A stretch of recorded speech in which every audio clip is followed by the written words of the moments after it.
दिवाळी आली लहान मुलांच्या आवडती बिस्किट म्हणजेच नानकटाई बनवायची वेळ झाली। तर आज आपण पूर्ण स्टार्ट टू एंड नानकटाई कशी बनवायची 2 किलोच्या प्रमाणात पाहू शकता तुम्ही। व्हिडिओत दाखवल्याप्रमाणे 2 किलोचं प्रमाण म्हणजे किती सारी बिस्किट होतात। तर चला तर मग अचूक प्रमाणात आपण नानकटाई बनवायला सुरुवात करूया। 2 किलोचे बिस्किट बनवायचे आहेत, नानकटाई बनवायची आहे। त्याच्यासाठी 2 किलोचा 1-1 किलोचे असे 2 डालड्याचे पॅकेट घेतलेले आहेत, बघू शकता तुम्ही। तुम्ही तूपही वापरू शकता, पण जास्त प्रमाणात लागतं म्हणून आम्ही पूर्वीपासून डालडा वापरतो। आणि हा डालडा जो आहे तो पूर्ण वितळवून घ्यायचा आहे। पूर्वीच्या काळी काय करायचे, हा डालडा ना फेटला जायचा परातीमध्ये आणि त्याच्यामध्ये आपल्याला पीठ, पिठी साखर सगळं फेटायला लागायचं, जी प्रोसेस खूप मोठी होती। तर माझी एक बहीण आहे लीना आटले, त्यांनी मला सांगितलं, खूप वर्षांपूर्वी आम्हाला सांगितलं की अशी पद्धत वापरून बघा, अगदी सोप्या पद्धतीत होतील। आणि खरंच त्या वर्षीपासून आम्ही अगदी सोप्या पद्धतीत करतो। आमच्या बिस्किटांना आजपर्यंत कधीही काहीही झालेलं नाहीये, ती सुंदरच बनली आहेत। तर आपण काय करायचंय, 2 किलोच्या प्रमाणासाठी 2 किलो डालडा, जर तुम्ही 1 किलोचं प्रमाण घेताय तर 1 किलो डालडा तुम्ही वितळवून घ्यायचा आहे। बघा, हा डालडा आपला पूर्ण आता वितळला आहे, ह्याला पूर्ण थंड करून घ्यायचं आपल्याला। आता एक मी लांब लचक असा पेपर सगळीकडे मोठा बघा लावून घेतलेला आहे आणि मैदा 1 किलो असे मी 2 पॅकेट घेणार आहे। तर मैदा पाहू शकता तुम्ही। तर मैद्याची ही 2 पॅकेट झाली आपली 2 किलोची। वेलची पूड करून घेतलेली आहे, थोडीशी याच्यात साखर टाकून एक 100 ग्रॅम मी वेलची कुटून घेतलेली आहे, मिक्सरला ग्राइंड करून घेतलेली आहे। शुगर पावडर, पिठी साखर घेतलेली आहे, ही पण 1-1 किलोची 2 पॅकेट घेतलेत, पण आपल्याला पूर्ण वापरायची नाही आहे। आपल्याला 1 किलोचं पॅकेट पूर्ण वापरायचं आहे आणि जे दुसरं 1 किलोचं पॅकेट आहे त्याच्यामध्ये आपल्याला पाव किलोचं साईडला ठेवायचं आहे। म्हणजे आपल्याला 1.25-2 किलो पिठी साखर वापरायची आहे। रवा आपल्याला 2 वाटी घ्यायचा आहे आणि बेकिंग पावडर आपल्याला 1 चमचा, चारोळी घेतलेली आहे।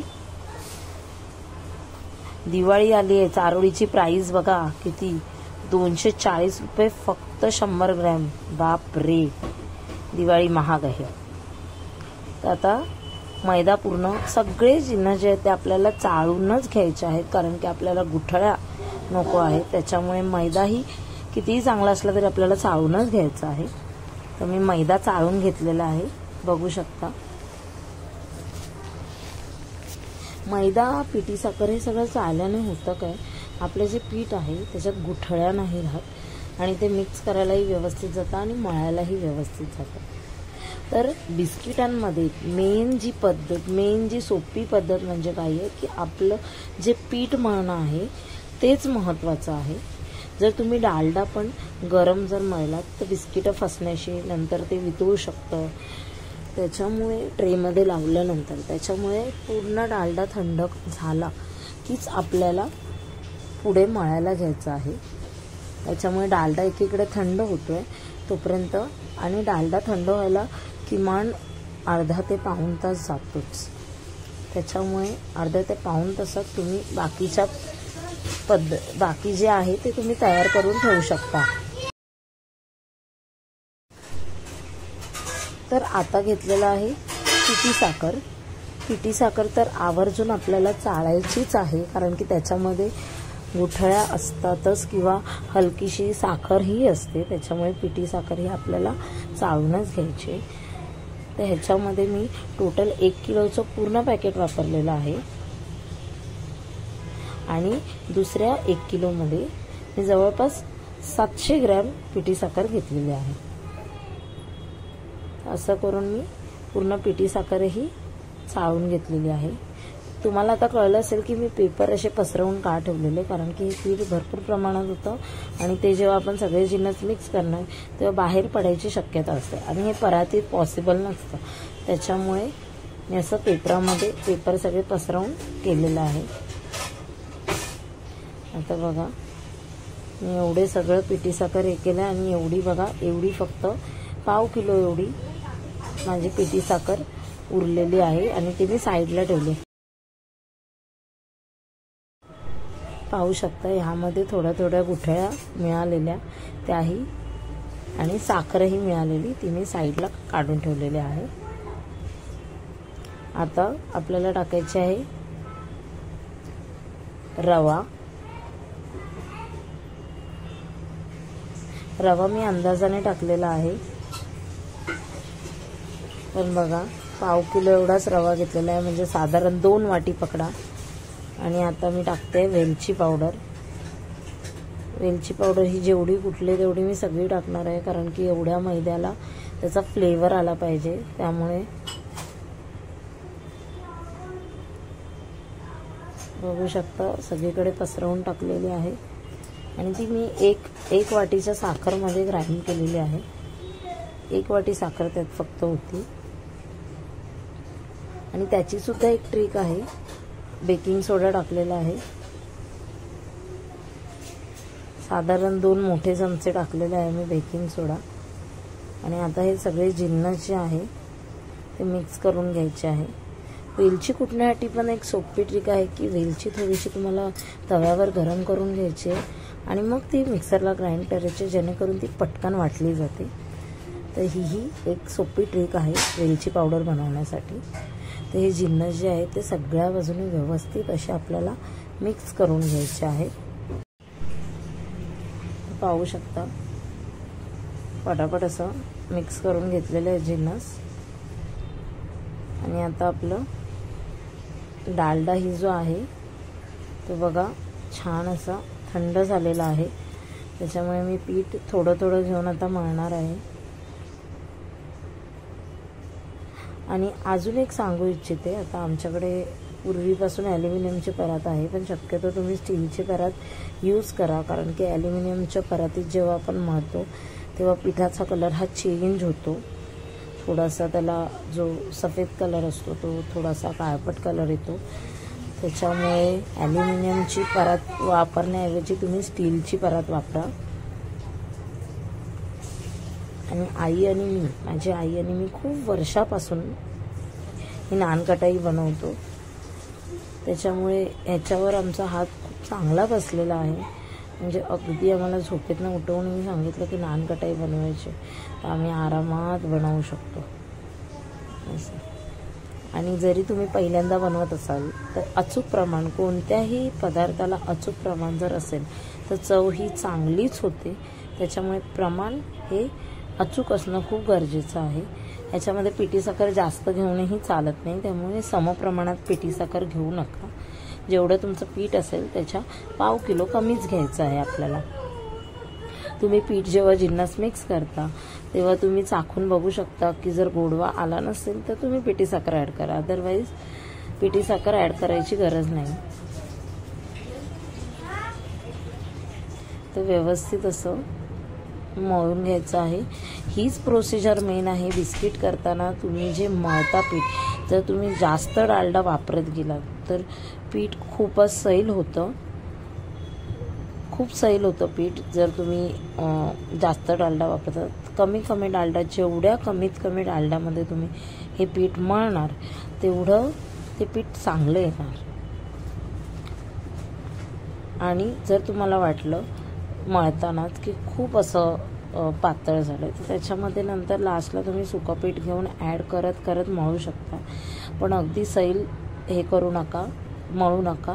आणि तेवढ्याच डालड्यामध्ये तुम्हाला पूर्ण ते पीठ मळायचं आहे, जेवढं आपण घेतलेलं आहे तेवढं सगळं पीठ तेवढ्याच डालड्यात। तुम्ही म्हणाल मी एक्स्ट्रा घेते, तर तसं नाही चालणार, तुम्हाला तेवढ्याच डालड्यामध्ये पीठ पूर्ण मळून घ्यायचं आहे।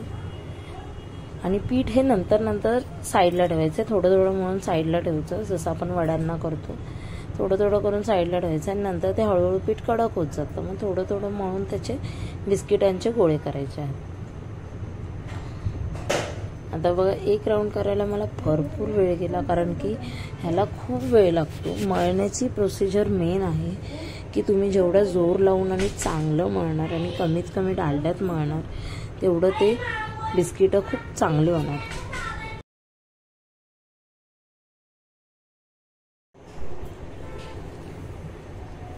तर बघा हळूहळू असं पीठ बनायला सुरुवात झालेली आहे.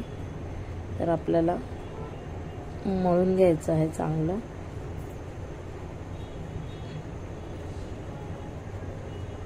आपण जसं भाकरीचं पीठ मळतो त्याचप्रमाणे मळायचं आहे. बघू शकता अगदीही सैल नाही झालेलं आहे. आणि आता आमची आई जी आजच गावावरून आलेली आहे ती डायरेक्ट फराळाला लागलेली आहे. आणि बघा अशी छोटे छोटे बिस्किट, कारण की ते जेव्हा बेक होतात तेव्हा खूप मोठे होतात, त्याच्यामुळे आधीच बनवताना जेवढे तुम्ही छोटे बनवणार तेवढे ते मीडियम साईजचे बिस्किट होणार. तुम्ही अशा प्रकारची चारोळी लावून घेतलेली आहे आणि बिस्किट रेडी केलेलं आहे. तस्माईने आम्हाला खूप मदत केली. तस्माईने चारोळी लावण्यासाठी, कारण की आम्हाला ऑलरेडी खूप उशीर झालेला, त्याच्यामुळे तस्माई एका बिस्किटाला चारोळी लावत होता खूप प्रेमाने. आणि बघू शकता तुम्ही आमचं अजून बाकी आहे, तरी पण आमचं पूर्ण 1 ते 1.5 किलोचा टोप हा अर्ध्याहून जास्त भरलाय. आणि आता आम्ही चाललो भट्टीमध्ये बेकरीमध्ये बेक करायला. तर त्यांनी आम्हाला ट्रे दिले होते. आम्हाला टोटल 8 ट्रे लागले आणि सिंगल ट्रे 30 रुपयाला होता. तसे आम्ही 8 ट्रे घेतले आणि आम्ही घरातनंच गोळे करून गेलेलो, त्याच्यामुळे तिथे आम्ही बेकरीमध्ये काही करत बसलो नाही.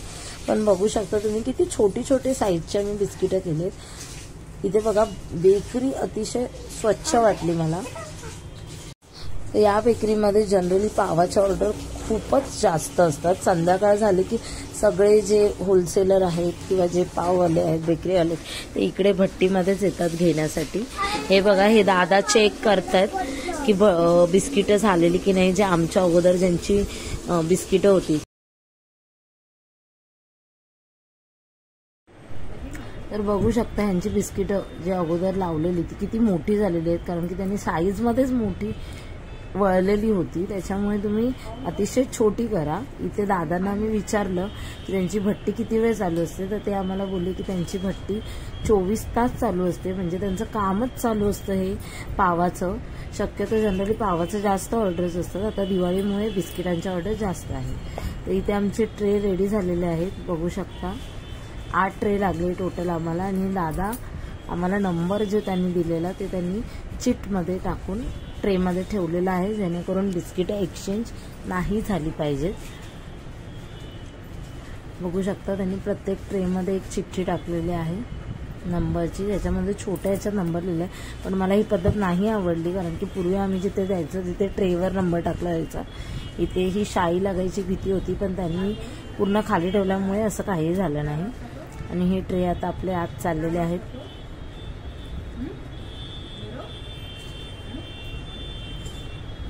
आम्हाला फक्त भरून द्यायचं काम होतं, बाकी सगळं त्यांनीच केलं.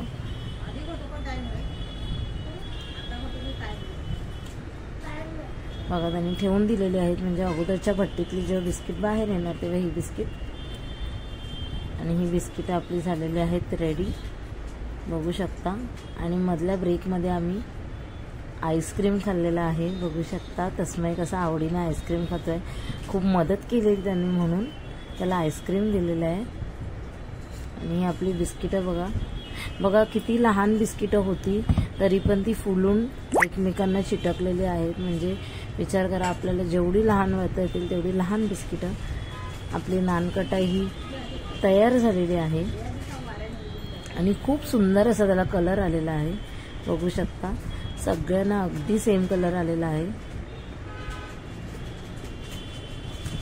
आणि त्याचे मनुकेही जसेच्या तसे आहेत.